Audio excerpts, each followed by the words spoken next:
C'est ce qui m'amène à une petite citation là, que j'ai tirée de Geneviève Descaires, qui est enseignante au Collège Sainte-Anne. En fait, j'ai écouté un balado sur le Collège Sainte-Anne et j'ai retenu cette phrase-là de Geneviève qui disait: Ce qui rend heureux à l'école, c'est d'avoir le sentiment de réussir. Et le sentiment de réussir, on l'a comme enfant quand notre parent croit en nous, quand notre parent nous encourage et qui s'implique dans notre parcours scolaire.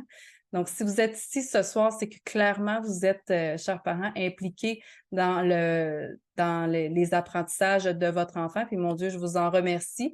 Et ça aussi pour vous dire qu'il n'y a pas de recette miracle.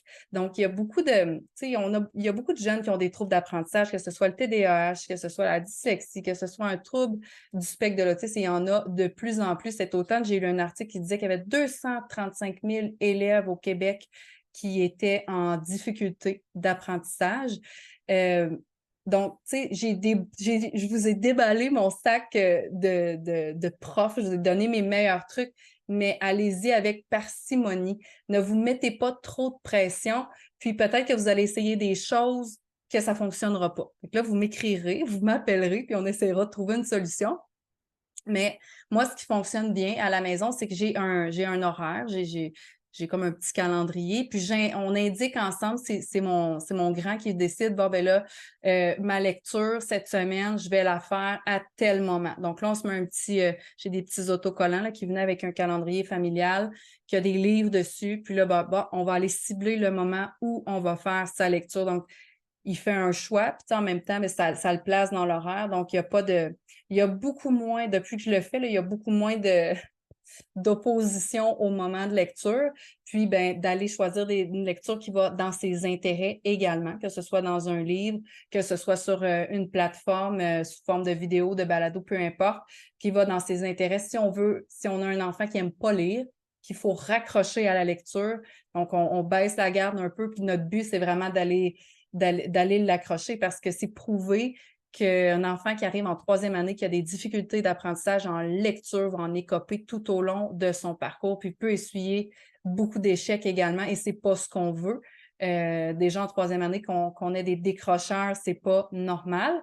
Et quand vous allez faire la lecture aussi, il y a des petites minuteries qui se vendent, mais on en a sur nos téléphones, il y a des applications que vous pouvez mettre sur vos tablettes, mais il y en a aussi en format plastique avec une roulette qui sort du rouge, dans le fond, là, qui c'est vraiment visuel, puis plus la minuterie avance, plus le rouge rentre dans la minuterie.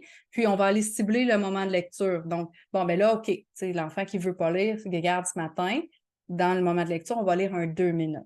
Donc là, on met juste un là, vous allez dire, Stéphanie, c'est parce que j'ai un livre au complet à lire pour la semaine prochaine. Oui, mais on va y aller avec un 2 minutes aujourd'hui. Quand on va se rasseoir, par exemple, demain, hey, wow, hier, tu as fait 2 minutes.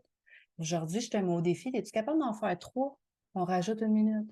Là, ben, au bout de la semaine, tu vas peut-être avoir 5 minutes, 6 minutes. Donc, c'est d'aller l'endurance, de travailler l'endurance comme ça de l'enfant. Moi, je le fais en classe, en atelier, par exemple, de français. On va aller travailler comme ça l'endurance en écriture. Bon, ben là, aujourd'hui, on écrit pendant 3 minutes. Tu n'as pas le droit d'arrêter d'écrire pendant 3 minutes. On va, non, jamais! Non, t'arrêtes pas, même si t'as mal à la main. Donc, tu sais, on fait ça pour travailler l'endurance, puis c'est vraiment génial parce que ça fonctionne vraiment bien.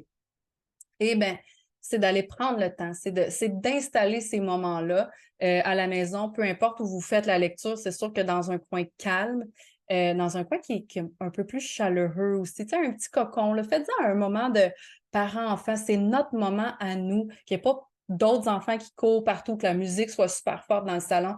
Donc, d'aller peut-être dans sa chambre, avoir une petite lampe, une petite doudou peut-être. Donc, de rendre ce moment-là de lecture un moment privilégié entre parents-enfants parce qu'on sait qu'avec les vies, la routine, les vies rapides qu'on mène aujourd'hui, les enfants sont comme à gauche et à droite, là, on passe notre temps à les promener. Donc, de prendre le temps de s'arrêter pour vivre ce petit moment-là, ça vaut vraiment la peine.